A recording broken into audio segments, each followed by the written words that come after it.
Okay, hey, welcome back, Pomona. My name is Andrew Quinones, and you're tuned into the Pomona Promise Network podcast. We have today live in studio, Mr. Jeff Johannsen, director of Pomona Hope. Pomona Hope, yes. Thanks for having me this afternoon, Andy. I appreciate it. Well, it's good to have you back, Jeff. Yeah, pleasure to be here. All right. So today we're going to talk about your nonprofit, community-based organization.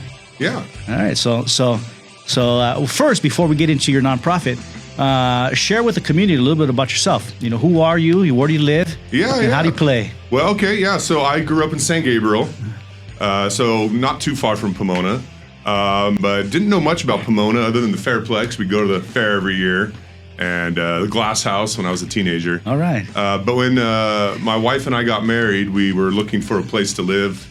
At the time, we thought our residence here in Pomona might just be temporary. We had no idea of staying. I was working at the time in Monrovia. My wife was getting her teaching credential at Cal State Fullerton. Pomona was kind of like, I knew the Claremont area from before. I'd gone to college in Claremont. So I was like, well, let's look in that area. We ended up in Pomona. All right. But then over time, as we got involved in the community, made friends, we kind of just stuck around. We've been here for 18 years now. 18 years. And we bought a home, so we live on the west side over by Ganesha High. That's right. 2 kids, both enrolled in PUSD. And we're involved with First Presbyterian Church and other community things. So we're here, we're staying. This is our home. And so Jeff and I are very much alike in the sense where we're both Gen Xers. Yes. Right? We both live, work, and play here in Pomona. Yes. We're both raising small children. Yeah. My little boy is friends with your little boy. Yeah. And I think we both, we're both executive directors of nonprofits that help the community. Yeah. And we generally care about our community and the people in it. Absolutely. No, I love this city. I love the people here. It's, I think it's easy to focus on some of the challenges. Yeah. But the good far outweighs any challenges, which I know is one of the points of this podcast, is to highlight some of the good things that are going on in this city. And there's a lot to talk about. Absolutely. So let's start off with Pomona Hope. Tell us about the good news in Pomona Hope. Yeah, so maybe I'll give you a little history of Pomona Hope, if that's all right. Sure. Pomona Hope was founded 21 years ago now. And there were some individuals, they were, at the time, recent college graduates from the Claremont colleges. And if you've ever been inside, well, I know you've been inside the education building at First Presbyterian Church. Yes. In the 1930s, that was a mega church.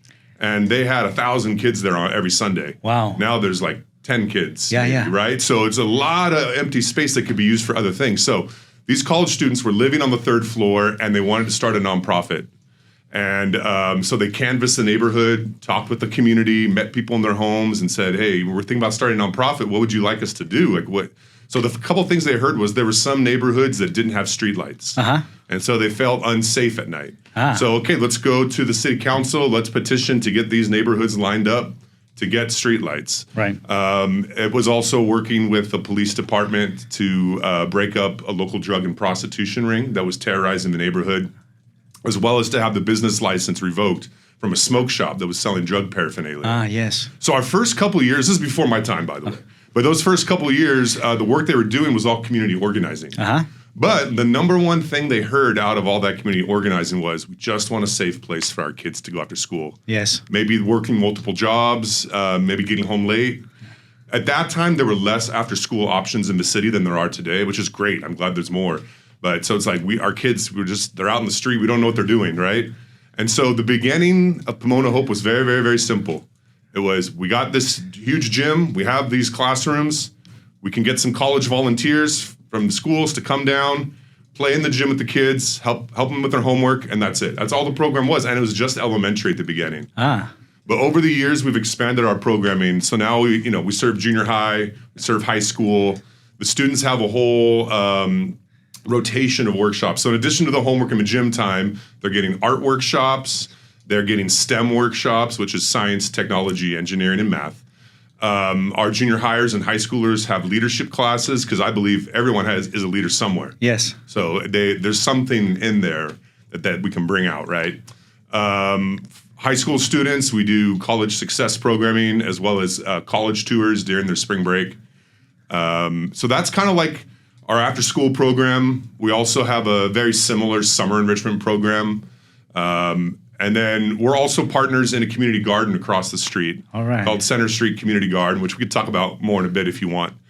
And we also have a parent support group, which has been on hiatus for about a year. The name of the group is Padres Fuertes, Hacen Familias Fuertes. We just came home with the flyer yesterday. Oh, well, okay, there you go. Yeah, it's starting again next Tuesday. Good. Starting again on Tuesday. I guess a real quick question. My little boy gave me the flyer, and it was in Spanish. Yes. Is this a Spanish-speaking fatherhood group? Or can a pocho chicano like me come? That doesn't. Well, do you have any Spanish skills? I have some, but I feel more comfortable in English. Okay, got you. Yeah. Well, our instructor is bilingual. I think she's probably more comfortable in Spanish, but she can speak English as well.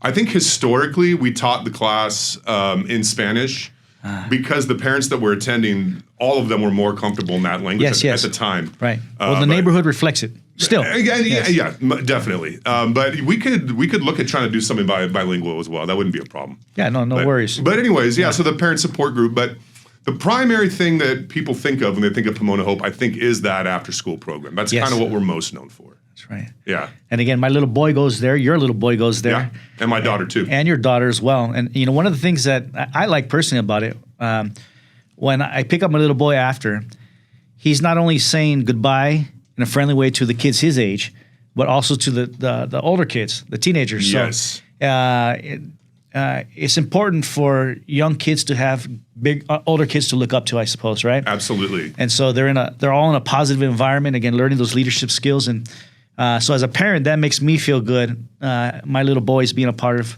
Pomona Hope. Absolutely. And going back to those high school students that your boy is looking up to, first of all, we have fantastic youth. They are all amazing.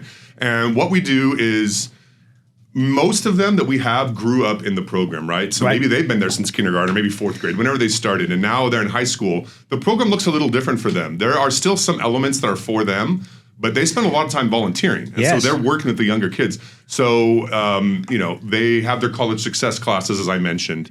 If they need help with a certain subject in school, we can put them with a college tutor. But for the most part, they're helping. They're feeding kids meals. They're playing with them in the gym. They're helping a kindergartner with their homework.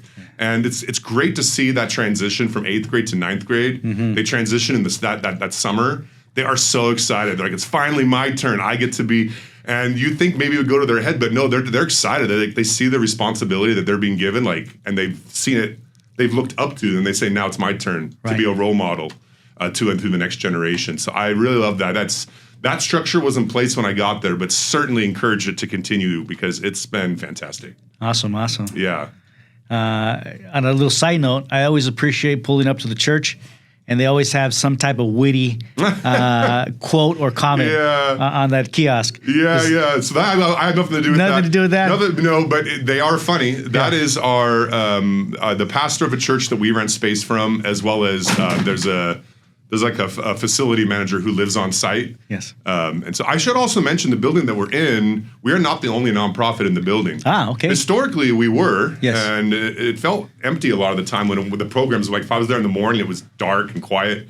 But now, Justice for Youth, yes. Probably, I don't know if you've ever had them on your podcast yet, but they have space on the 3rd floor, so that's a residency for Tay youth that otherwise might not be housed.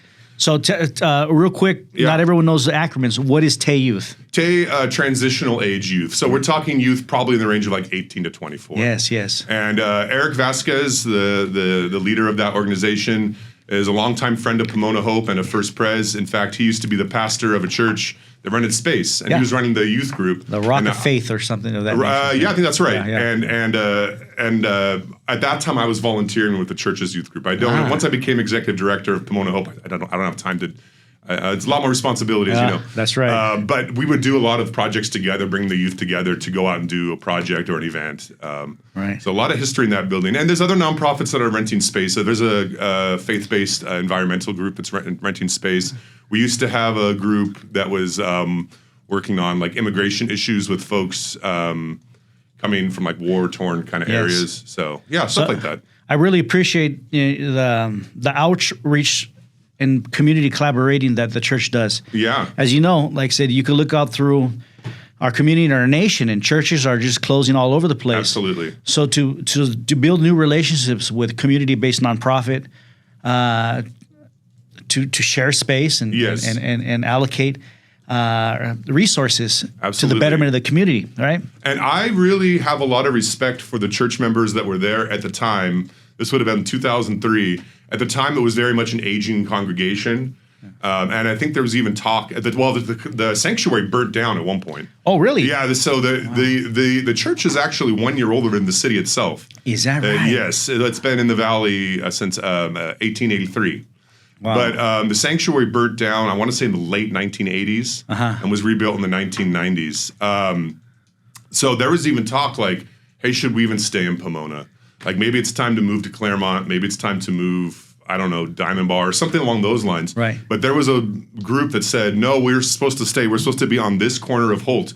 Where else do you need outreach more than on this, if you know the neighborhood? That's right. We need people here. Yeah. And so they had that vision, and then when a bunch of ragtag college students came down and said, hey, we want to do something in your building, they could have said like, what about this? What about that? What if stuff gets broken? Or they could have, right? Yeah. But they're like, yes, we want to use this building for the community, but we didn't know how, but this is it. And then when I got there, I'm like, this is great, but we're only using it for 3 or 4 hours in the afternoon. What about the rest of the day? Right. This whole space is just empty. And now there's like life in the building is different. And Yes. you get, we're all different, doing our own thing, but just seeing people in the building saying, hi, how are you? Hope you have a great day. It just, It makes the environment a lot more welcoming. So That's awesome. Yeah. Awesome. Well, Pomona, we're going to take a quick little station break, and we'll be right back to talk more about Jeff Johannsen and Pomona Hope.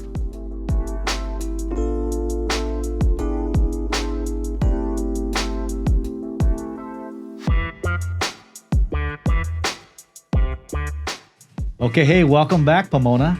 My name is Andrew Quinones, and I'm your host for today at the Pomona Promise Network podcast. Special guest in studio, Mr. Jeff Johannsen, Executive Director of Pomona Hope, and also the Community Engagement Board for Pomona's Promise. Yeah. All right. Yeah. Thanks, Andy. You're welcome. So we're going to talk a little more about Pomona Hope, and we're going to start off with the community garden. Yeah. So the history of the community garden is right across from the street from the building that we're in was a city-owned lot. Actually, it's technically 2 lots. It probably would have been houses or buildings, businesses at one point in time. But they were vacant lots for decades, and they would attract all kinds of paraphernalia. Yes. We'd find used condoms, used needles, and that's not a really healthy environment when we're trying to run an after-school program right across the street. Yes. So somebody from the church, he's a pastor who's gone now, but he went to talk to the city and said, would it be possible for us to do gardening there? And the city said, sure.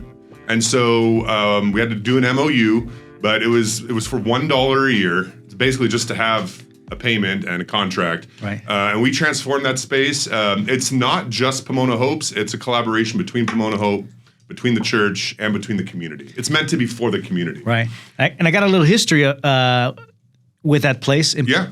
I was working for the San Gabriel Valley Conservation Corps at the time, and the pastor reached out to us, the city reached out to us, and we were able to have our youth workers, Yes. If you don't know, the San Gabriel Valley Conservation Corps works with transitional age youth. Yeah. And personal development, job training skills, and educational success and things of that nature. And so we had a lot of young people from the Corps volunteer to grade the land. We utilized a lot of our tools, and in particular, how that really went down is that we had a Corps member that lived in those apartments right next door. Okay. And he had a small child. Uh-huh. And just like you said, it was a place where not a lot of good activities were happening. Right. So to be able to turn it around and have it to be a resource for the community, and for a kid that was growing up to be a healthy adult, was able to make his mark in his own little neighborhood. That's awesome. Yeah, it was pretty cool. And now that you mentioned that, I do remember the San Gabriel Valley Conservation Corps youth. That was a long time ago. Yeah. But I remember them with their helmets and I think they had vests on and they were helping out. That was before I was at Pomona Hope, so I would just see it from the periphery. Right. But yeah, it completely transformed that little corner of the neighborhood.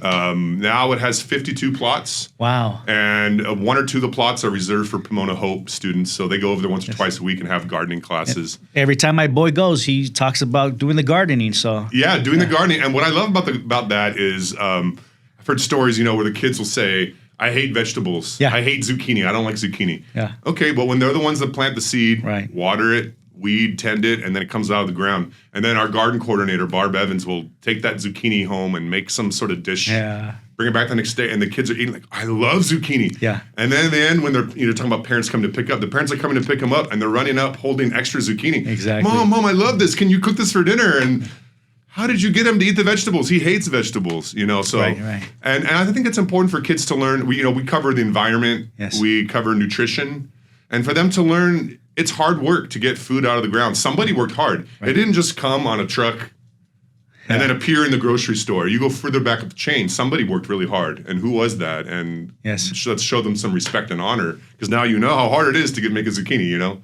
But anyways, so those are for the Pomona Hope kids, and then the other plots, the other 50 or so plots, are for community members. Yes. And for $5 a month, they have water. They have access to our tool shed where we have all the tools they could need. Access to our seed library. Right. So if they want to bring in their own, they can. We don't do ornamental. Everything should be food related. Okay. The only ornamental we do is like along the edge, but within your plot, you can't like grow roses. Right. It needs to be something edible.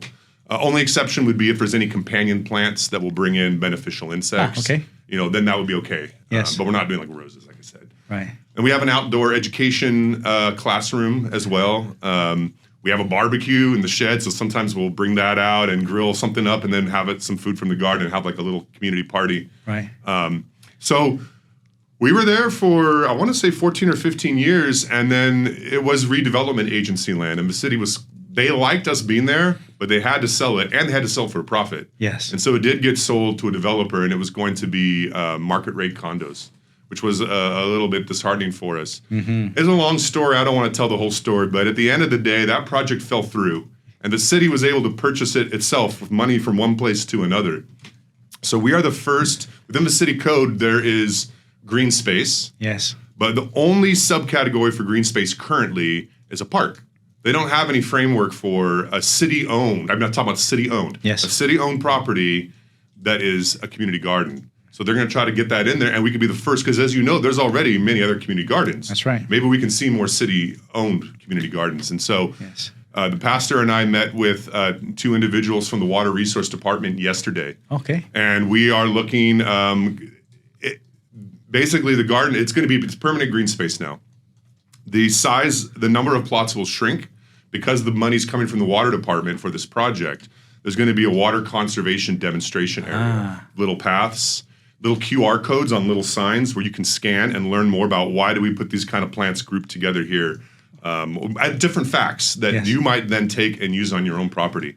And then it'll still have they're probably going to all be raised beds now. So there'll be raised beds for plot holders. So it'll be a community section and then a plot holder section. It'll be city-owned, but Pomona Hope will help them in the sense of some of the management of the plot holders and all of that. Great. There'll be an area just open for anyone too. And you can leave any comments, guys. If you want us to go out to the community garden and take some video and do some interviews, and you want to see it yourself, leave some comments. Yeah, and so we're going to have some listening sessions coming up soon too, but the dates aren't yet quite finalized.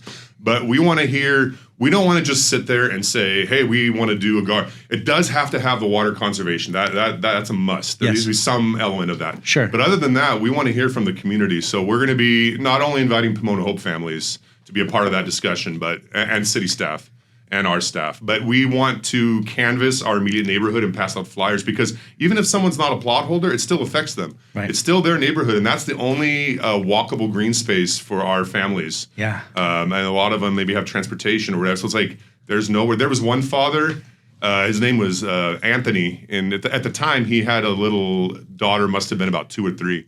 And he would walk everywhere. He had nowhere to take her for green space, really accessibly. So he would take her to the garden when he knew it was going to be open and just let her walk around and explore. And he's like, "Is it okay if I'm in here?" Absolutely. It's for the community. We do have to keep it locked because sometimes people come in, people do stuff. Right. But we want it. You don't have to be a plot holder to come in. It's the space is meant for everyone. And I think that's going to be, with the city's involvement now, I think we can have longer hours, and it'll be even more accessible to the public to come in. And there's one man, Joe, who is a plot holder, but I see him I used to see him almost every morning sitting in our classroom area with a little cup of coffee. He would come have his morning coffee and just sit in the garden every morning and drink his coffee. I was like, beautiful. That was the idea. That's the whole idea. Please do that. Right. Yeah. I love it. And, about some of the work that we've been doing with the youth with ACT Pomona, All Children Thrive. Yes, yes. So we've trained young people within our community for civic engagement activity and developing surveys that look at green spaces, parks, and community gardens. Yes. And it's really feels good to be a part of a city that allow young people to be actively involved in foreseeing the possible future of Pomona. Absolutely. And the importance of green space and community gardens and parks for the community members. Yeah. Right. And I like that. I like that there are folks that there's a value in Pomona for hearing the voice of the community, for hearing the voice of the youth, for getting them excited about.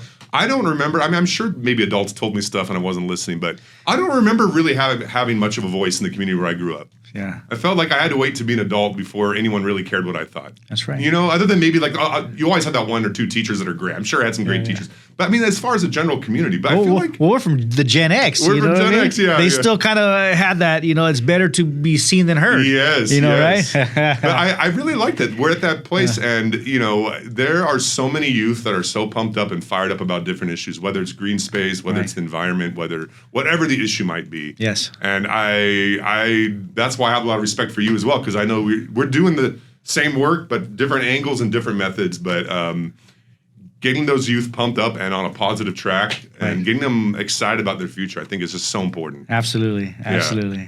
That's cool. Yeah. So tell us a little bit more about what programs is Pomona Hope offering for youth and teens at this time. So if you are a high school student and you're interested in volunteering at Pomona Hope, I don't have all the little links, but if you go to www.pomonahope.org, very easy. We'll put that on the screen. And then on the homepage, you roll down, there should be, just right there is a button. It says enrollment. So you go there. So high school students, you can come in. You have to go through a registration process. We have training. Yeah. So you know what are the rules of the program. Because you're going to be an instructor. You're going to be helping to lead. Yes. And so you need to learn what are the rules so you can help with the younger students and different safety tips that we have. And then you're ready to go once you get all trained up. And if you need community service hours, you can get community service hours. So I know within Pomona Unified School District in particular, they have like some type of service learning award. Okay. That when a student does so much hours of community service, when they graduate, they get a seal of service. Oh, cool! On their diploma, and it's a California seal of service. That's great. And so, again, that's pretty awesome. So, young people, teenagers, we love volunteers, and it's a great opportunity to get involved in something positive within our community at Pomona Hope. Yes. It also looks great on a resume. That's right. And I was a volunteer in the community for 3 years, 2 years, 1 year, whatever, even 1 year. It looks great on a college application. Yes. And I think I don't think I'm misspeaking when I say for all the youth that I know, it's just fun. Yeah. I see them build community. It's a good place to make friends. Right. And a lot of the high school students that maybe met at Pomona Hope, they become friends. And we have some now that are, in their late 20s and they're still buddies, because of the time that they had together volunteering and serving together at Pomona Hope. And I think one of the challenges that young people face this day is that the social skills, they're not building the same type of social skills that we might have built. Right. Being stuck sometimes within the video games or within the computers. So, again, volunteering, interacting with people, developing relationships, it's key to success, I think, for people, yes? And if you're someone who's a little more shy or reserved or you feel awkward in social situations, I've seen a lot of high school students or maybe junior hires come in and it takes them a while. Yeah.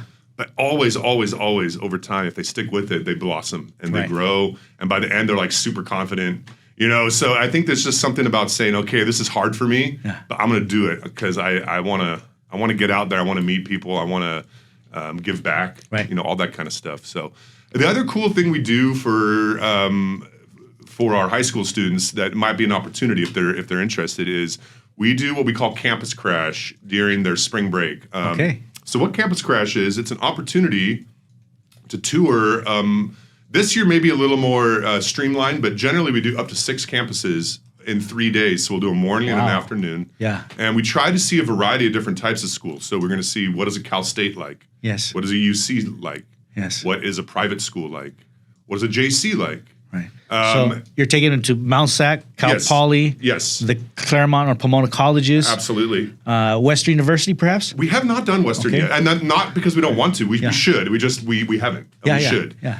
So right around the block from Right you guys. around. Yes, that could be a we could walking walk tour there. almost, right? We could. But then we don't want to do the same schools the next year. So if we okay. do Cal Poly this year, maybe we're doing Cal State Fullerton. Awesome. We've Yes. done UC Riverside. We've done UC Irvine. We've done UCLA. Right. Done USC. We've done UC Santa Barbara. Now I know that costs money. Right. Do you guys receive grants or do we need a call to action for the community to invest some dollars into this program? Yeah, I mean, if you're interested in supporting this program specifically, you could go to pomonahope.org/donate. Okay. And then in the memo line, you could put Campus Crash or college tours or something like that, Got just it. so our bookkeeper knows what your intent was for those funds. But yeah, we do fund it ourselves. All of our programs are free, with the exception of the $5 in the garden. That's the only one. But the parenting classes are free. Campus Crash, being involved with, we don't charge any enrollment fees at Pomona Hope. And even the campus, its tours are completely free. Comes out of our budget. And so we don't do the official campus tours, by the way. Sorry for anyone in higher education, but we find those can be a little dry and lengthy. So we're just doing, that's why it's Campus Crash. Yes. And we're not selling them on, you do the tour, they're selling you on this is the best school, you have to go to this school. We're not doing that. Right. What we're doing is we're saying, what is a JC like? Let's see what it's like. Let's see what a UC is like, private school. Would you rather be in a classroom 20 students or 300 students? You want to be on a campus with 1,000 students or 20, 30,000 students? It's a very different vibe. Yeah. And there's like pros and cons, right? So what's a better fit? We eat in a dining hall, which is always the boys' favorite. Right. They're like, I could have unlimited pizza every day. I'm like, you can get sick of it. But yes, you could have pizza every day for lunch if you have a meal plan, Right. So if we have access, we sometimes can get into a dorm room. Right. So the tours are given, I should have explained, maybe we have a lot of our volunteers at Pomona Hope are college students. Yeah. So go ahead. And let me interject for just for a second. In studio, we have two of our college students from University of Laverne right over here. Right. So they're in the background helping us out with the production. Yes. But perhaps we could connect you with them, and they could talk to some of the kids about what the experience is like at University of Laverne. Absolutely, and we've done Laverne before. I want to say at least 2 times. Okay. Laverne often rotates for the Claremont College, Claremont colleges, and then Laverne, That's right. then back and forth a lot of the times. But in fact, once we were on the campus, and I had a professor connection. She arranged for us to meet the president of the university. Okay. At the time, Yeah, she was the president. It was like, wow, that's kind of cool. So we all took a picture with her, and the kids thought that was the coolest thing. Yeah. But the idea is to get them to envision. They're pretty much all first gen. Yes. And their parents are very supportive, but maybe they don't know the answers to some of the questions, right? Right. And so it's like, okay, let's get on campus. Right. Let's walk around. The tours are given, like I said, college student, maybe someone from a Latinx club on campus or a faith-based club or something. Right. It's like, show us your favorite spots. Show us if we can peek into a classroom. Show us if not everyone has a dorm, but if you have a dorm, would it be okay if we just took a peek and saw what it was like? Yeah. Let's go eat. We'll eat in one dining hall or 2 throughout the trip. The rest will maybe do a little cheaper, but yeah. It reminds me of the quote, you gotta see it to be it. Yes. So this is just really getting the imagination going. Yes. Saying that this is possible for you guys. Look at it. It's here. Yeah, right. Absolutely. Awesome, That's the intent. And we have, we used to call it, and the nomenclature has changed, I think, in general. We used to call it college access. But I think even looking at the model of Bright Prospect does a fantastic, we are barely dipping our toes into the world of what like a Bright Prospect Right. But, it's college success, not just accessing school, because the rate of students from communities like Pomona that, they get in this first step, but then do they complete within 4, 5, 6 years, or does something happen? And we've had students that get their toes in, and then that's it. And that's always a little disheartening, but we're still encouraging them. In one of our last podcasts with Professor Jose Calderon, he had talked just about that, and how important it is to have a network of support. Absolutely. All along the way. And so like I said, we don't do it as well as Bright Prospect. They're an amazing program, but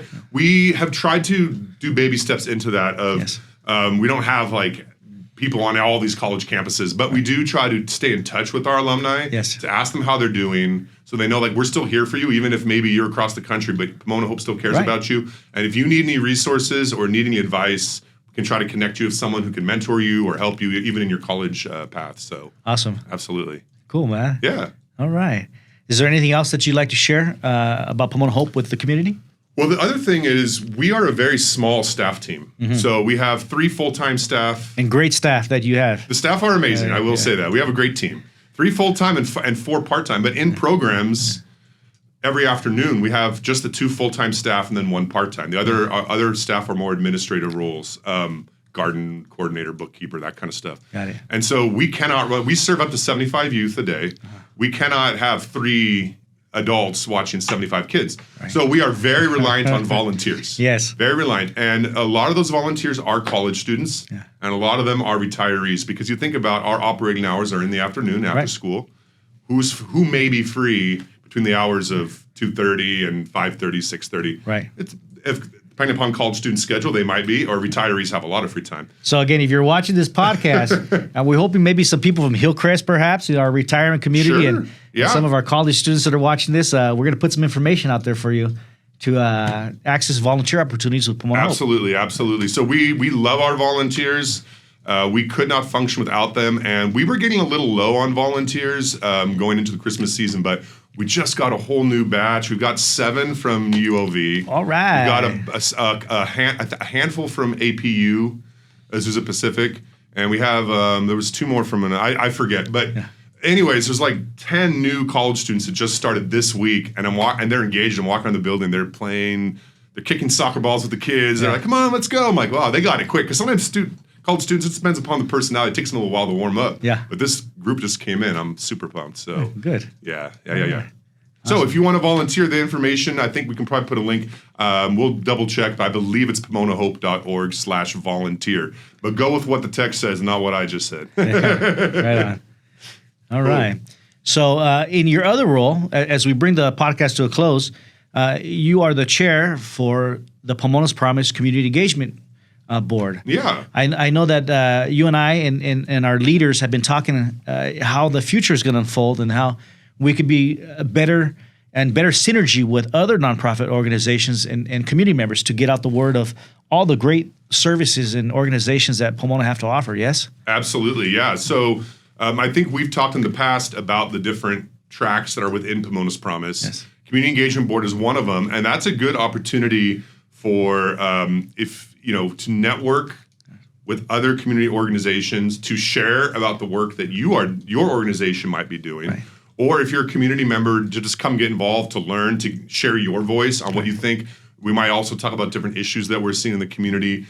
And yeah, we have been talking about, post-pandemic, I think maybe it's time for it's been 10 years. 10 years. And I know we have coming up pretty soon kind of a meeting to reflect and see what could structure the Community Engagement Board and Pomona's Promise as a whole on our 10-year anniversary. Let's think about where we want to go moving forward. But that intent will still stay there of trying to get the community engaged. All the stuff we were talking about earlier with like youth and hearing their voice and bringing people together. And I think if you have a positive outlook for your city, your neighbors, you care about them, where there's different resources that you can access that will be helpful to you or to other community members.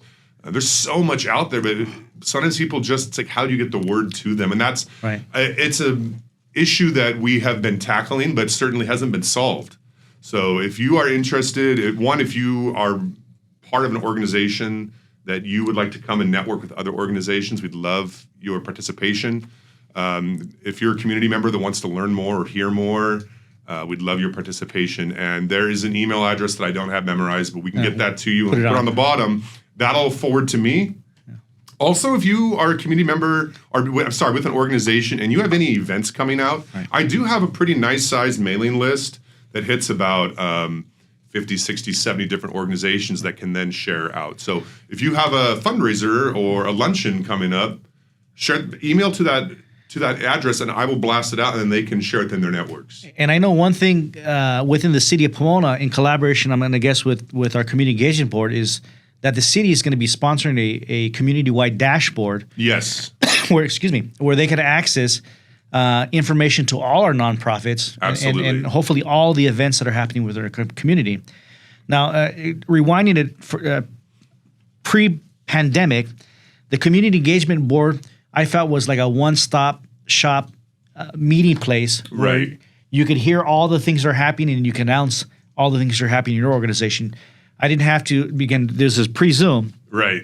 so I didn't have to run to 10 meetings to find out all the different things that are happening. I could go to one meeting and all the good news, all the resources would be broadcasted in one space. Right. Again, that has changed a little bit, but we still have that.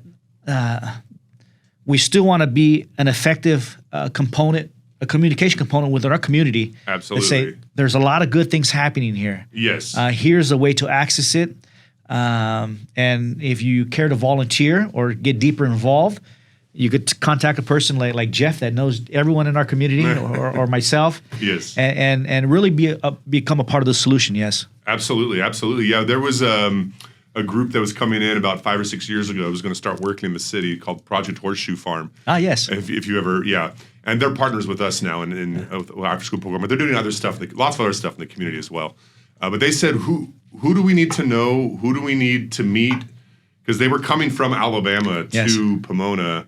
Their CEO had been at Pomona College, but these students coming in, recent college graduates, they didn't know. I said, go to the Community Engagement Board. That's my number one. That's right. Go there, and you will meet representatives from all around the city, and they will, and they did. They came and got connected, and that's how they ended up in a lot of the places they are today, like at the hospital and at some of the retirement centers and stuff, is because of their involvement there. So, yes. Andy mentioned the city's dashboard. That's going to be a critical tool.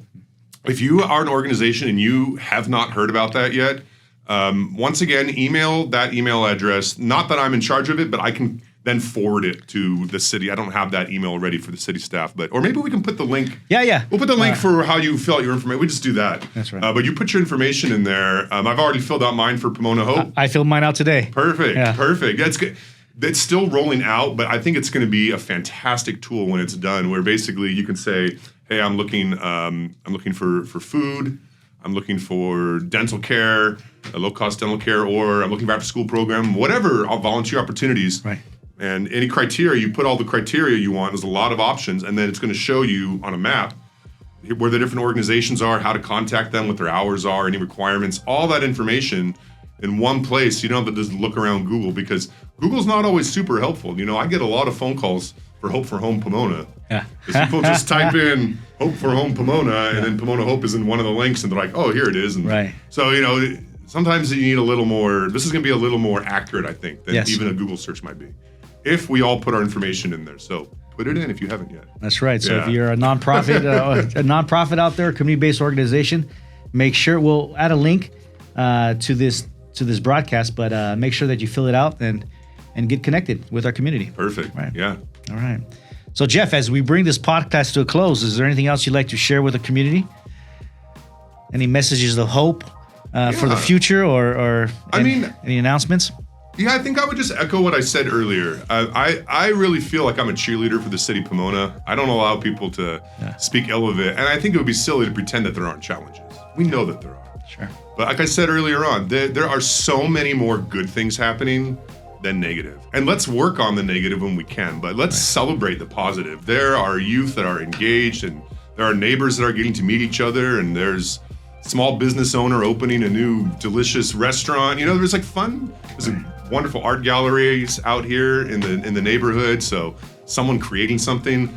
Let's celebrate some of that, and let's have pride in our city. And that's what you mentioned, civic engagement earlier. That's important for me for youth too, is to, that could be a mindset, right? I just got to get out of the city. Yeah. If I make it, but then you have a brain drain.